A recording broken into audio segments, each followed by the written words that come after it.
first-teamer who is spending his 5th year booming the ball for field position. And we'll look ahead to a showdown in West Lafayette as we scout the formidable Boilermakers of Purdue. All that and more coming up next.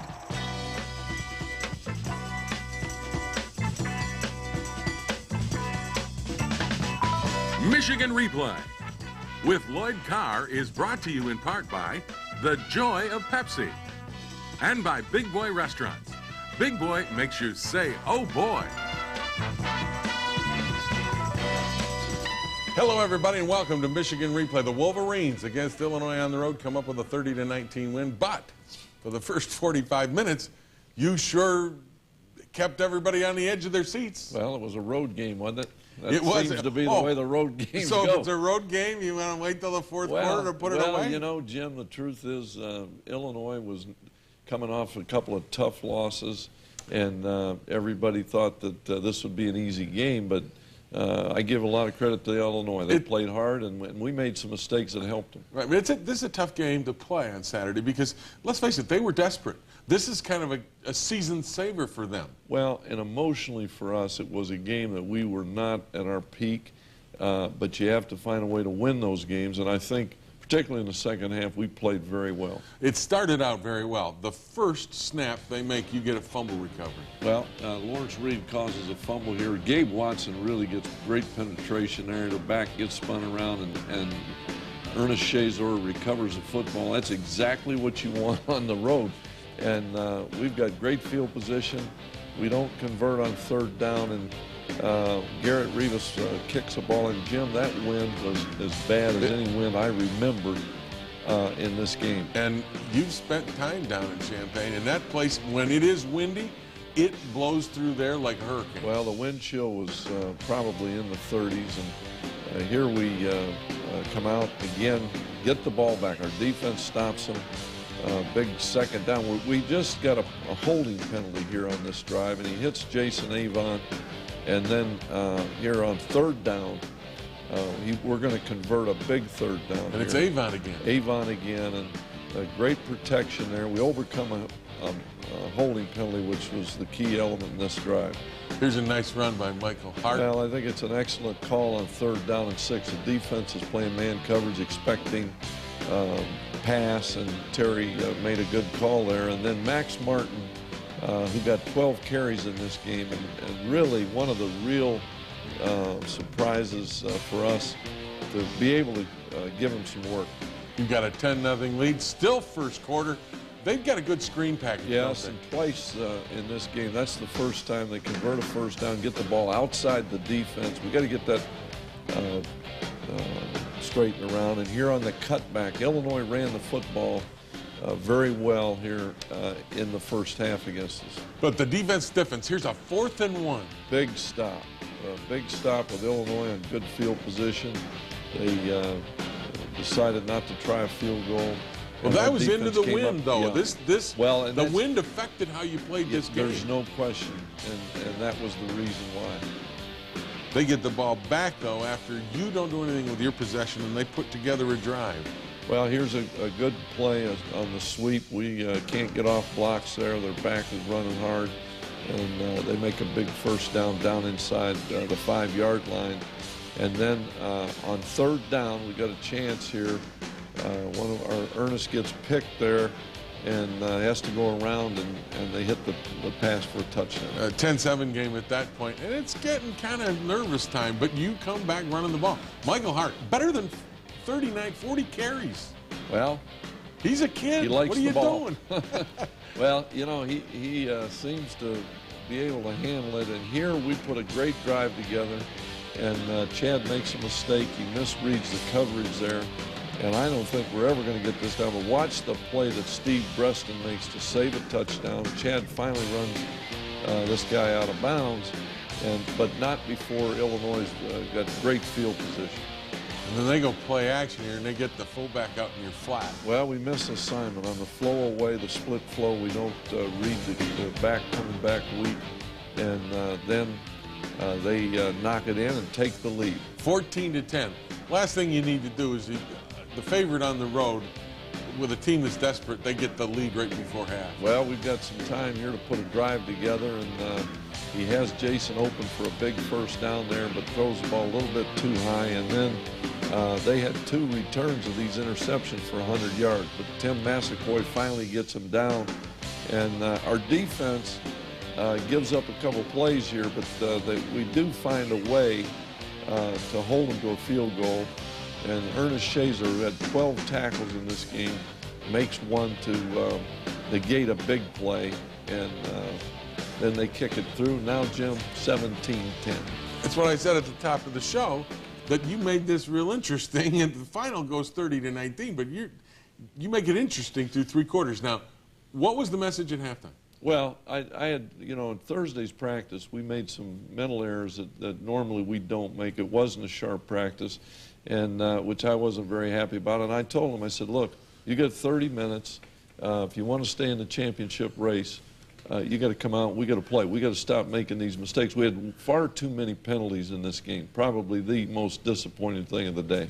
All right, the Wolverines did come back in the second half. We'll be back and show you those highlights. But first, we hear from Jason Avant, who says the first half was really a lesson learned. We're a little bit out of sync, and it's gonna take us. It starts with us coming in and being focused. I don't think we were that focused, and we got to get better and improve for next week.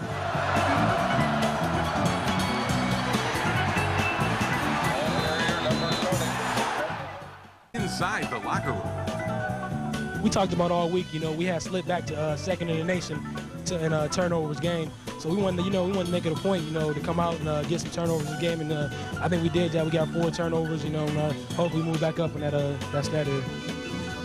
Well, the Wolverines opened the second half down 7. A critical play in that second half at the beginning. You chose, as you do, winning the toss, to defer. In the second half, Illinois took the wind, so you were into the wind starting the third quarter, and I thought the opening drive, even though you didn't score, was a huge drive. Well, Jim, we got a good kickoff return and put together an excellent drive. Here, Chad hits Jason Avon again for a first down. We make some plays here. This play, the draw play, was an effective thing, and this kid some way finds a way to squirm out of there and always get a few extra yards. But here's the 4th down play. 4th down, we go for it again, and you mentioned because early, of the because wind. of the wind. You can't kick into that. We would not probably have had good odds there. But here, our defense makes the biggest play, I think, of the game. Scott McClintock makes a great read. Jim had the right coverage on here. And now we got the football back on the 5-yard line. And you convert for a score. Well, look at this play here. Very good play action. I thought Michael Hart made a great fake. He sure did. Yep. And Chad hits Tyler Eckert for a 1-yard touchdown run. And now we got, but we missed the extra points. So now it's 17-16. I thought this was a great stand here by our defense. On first down, Lamar Woodley made a big TFL. To put them in a bad situation, we get a sack. And these are the 2 plays right after you score, and this is where the defense, I thought, reasserted itself in that third quarter. They couldn't do anything with the wind. Well, there's no question. Our defense came up big in the second half, and here, a great 8-yard run. That's as good an 8-yard run as you'll see. Well, it's pretty good. He gets hit behind the line of scrimmage. Here we block well on the sweep, and we're on the move, and I think beginning to wear the Illinois defense down. I thought Terry Malone was very patient, ran the football, and once we got him going, and we executed very well. Over 200 yards for the freshman. Not a bad day. Well, it's a good day for a lot of guys blocking for him, and here I thought an outstanding play, the quarterback draw, and we get the lead for the first time. 22-17 at this point. I thought a great call because you had tried to pound it in there, then you spread them out and got something done. Well, the sweep was a good play for us, a stretch play. And here again, you got Tyler Ecker on the right side of that line making a good hole here. Max Martin got an opportunity here to play significantly in the second half, Jim, and gave us a real boost. This is really another true freshman running back. Yeah, there's a good block by Braylon, but he's really practiced well in the last month, and he's going to get the football more. And then Michael Hart scores, and again, he just finds a way to move ahead. Well, he is not down here. This was reviewed, one of those plays that was reviewed, and I think it's very obvious that his knee did not touch the ground. A big call for us on third down to get the touchdown, because now it's a 13-point spread. But here again, we let the screen outside the defense, and Illinois is on the march, and there's plenty of time with 5:33 to go. But your defense steps up. Marlon Jackson. Well, Marlon makes a great interception, great blocking there. Leon Hall making a block, and he returns the ball. We get great field position. Then they are again back on the. You're still not out of the woods, even though there's under 4 minutes to go. You're still worried about this. Well, absolutely, because a touchdown, a big play, then they onside kick and get the football. There's plenty of time. They still had two timeouts left. Here they are inside the 5. Future scramblings for a big first down, and then Scott McClintock, we dropped 8 here, and of course, you never talk about that when it works, but in that particular instance, we came up with a big play. And you win it. You take a safety late, 30-19, the final. This is a game that it's kind of good to get out of, because you didn't play your best, and yet you got the victory. And there's a lot of coaching points you can make to your team. Well, there's a lot of good things, and we got to play in the weather's going to change here, Jim. The weather's going to probably be a big factor here down the stretch. It normally is in late October, November, and certainly Saturday was a lot of weather problems, and particularly in the kicking game. So there's a lot of things that we can take out of that game, and again, we had to struggle to win. The big thing, and you've talked about it 3 weeks in a row, we've sat here and talked about it, and you've preached to me. We are not going to turn the ball. We can't turn the ball over, and yet you're still doing that a little bit. Those are things that, again, you have to work on to correct in big games on the road. Well, I think the one mistake we made there was a mistake where he misread the coverage. The second one was a physical mistake. He threw the ball a little bit too high. Talking about Chad Henne. Yeah. I keep like to remind. But he's Jim. Yeah. I keep like reminding people, hey, he's 19. Well, he's a freshman. Anybody that's impatient with Chad Henne, then that's too bad, because he's done a great job. But the truth is, what was really good about this game is our defense came up with 4 turnovers. So we won the turnover battle. We'd like to never have any, and yet you're going to make some mistakes. But if your defense can come up with 4, then you're going to be okay. Absolutely, and you're going to be okay. When we come back, we'll take a look at Michigan's fine punter Adam Finley. But before we do that, we're going to hear from the 2 freshman running backs, Max Martin and Mike Hart, both of them pulling for each other. I don't really know what to say about that. Like I said, I've been working real hard, and I know Mike has. So, just it's all up to the coaches, just giving us the opportunity and having the faith in us to go out there and know that we're going to do our best to help the team. I'm real proud of Max. He came out, he's been working real hard in practice. He comes out 120%. He works real hard to get out there in practice. He's trying to learn the offense real well. It's great to see him out there, getting the ball and running it real well.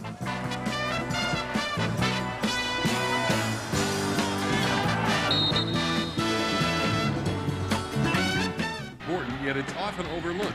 Last year, Michigan had trouble with the kicking game, but this year it's much improved. Mike DeBord has taken over as special teams coordinator and made it a point of emphasis. And for DeBord, it's nice to have a 5th-year senior like Adam Finley as his punter. The Indiana native is averaging better than 40 yards a punt, and he's got a great attitude about the job. Well, I think you're always trying to get better. I think this year we're really trying to work hard and getting our net punt up. Lloyd Carr now wants Adam Finley, if he can, to pin them deep. Line of scrimmage, the Hawkeye 38, the snap, no pressure. He hangs one high toward the left sideline. Ball's going to hit inside the 10 and just die right there. Beautiful kick.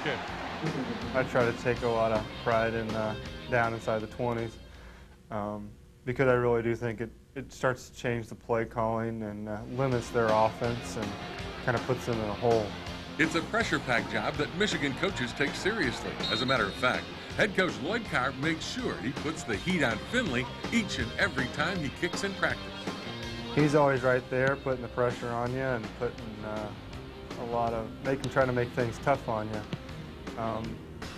I think it's really helped. It's really helped me to get used to it and feel comfortable back there. Because if your head coach is 2 or 3 feet away from you as you're trying to punt the ball, It makes going out there by yourself a lot easier on Saturdays. Kickers are also sometimes characterized as a little off-center, not your standard football player. But that's not the case with Adam Finley. He's in graduate school studying biomedical engineering. You think his punting is important? Wait till you hear what he wants to do after his football days are over. I really want to try to get into more prototyping. They do a lot of things with prosthetic limbs, prosthetic organs, artificial organs, a lot of like braces, a lot of quality of life type of things, that artificial joints, stuff like that. Hopefully I can maybe catch the baby boomer population and really try to make a lot of devices to help out with that a lot. Biomedical engineering. Did you understand that? No, I was going to say, you got some smart kids on He's this a lot football smarter team. than the guys coaching him. No kidding. And the he guy is- that does the coach's show. He's a fun guy to be around. And I can remember recruiting Adam. Mike DeBoard, I think, was here at the time because he's a fifth-year guy now. But I was so excited when he committed here because not only was he a great kicker, but a great student, quality guy, been a great asset to our Michigan football. The thing is amazing is after he's done, he's going to contribute to the society in a sense that he's going to help people walk and have limbs. It's just, that stuff is amazing to me. Well, it's exciting. It is. What he's done. I mean, already working on a graduate degree. He really is representative of the student-athlete concept. Yeah. Well, there's plenty more football to come, and big one next week. Stay with us. We'll scout the Boilermakers. But first, we hear from Scott McClintock, who says, yeah, it is a pretty big game down there in Purdue. It's going to be a huge week. It's going to have to be big on preparation, get back to Ann Arbor, see what we could do, and go down to West Lafayette and do what we can do.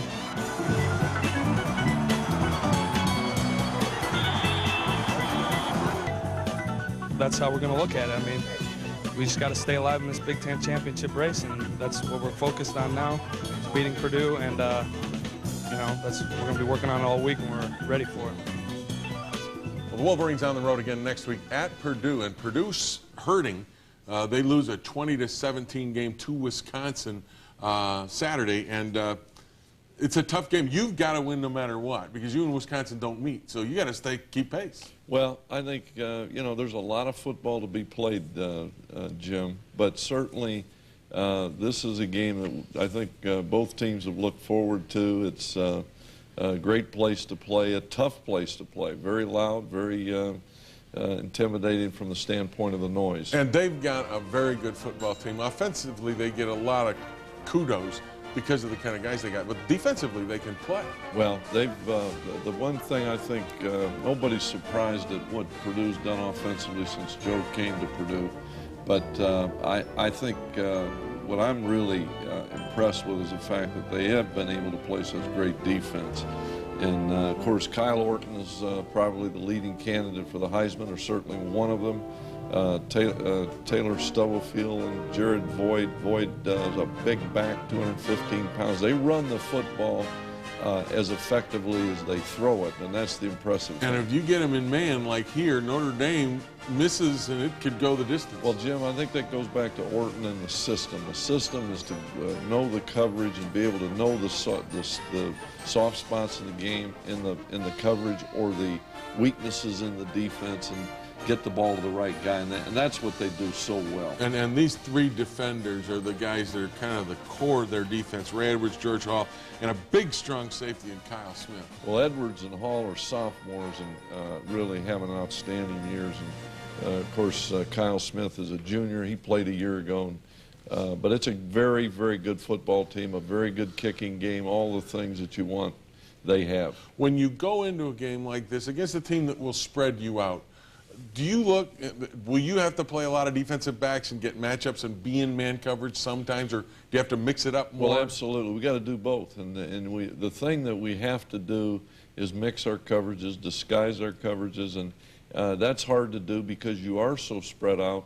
But if you line up and play the same thing or play exactly what you're showing, you're going to have a long day, and it's going to be a difficult challenge. The thing we can hopefully do to help our defense is to keep the ball some and keep our defense off the field. And that was my next question. Against this defense, which is let's face it, not getting a lot of publicity because the offense gets so much.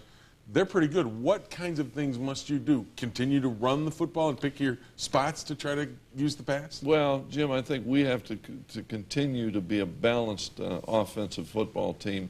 And just as importantly, you obviously have to be able to take what the defense gives you.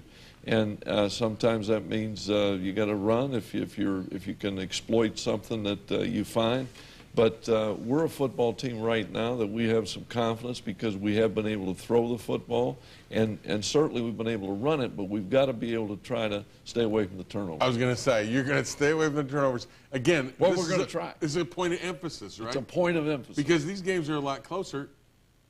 Yeah. Because you turn it over. Thank God for instant replay. Thank God for instant replay. Well, thank God you all joined us here for Michigan Replay. Don't miss next week. It's going to be a dandy. Michigan versus Purdue right here, same time, same place on Michigan Replay. Michigan Replay.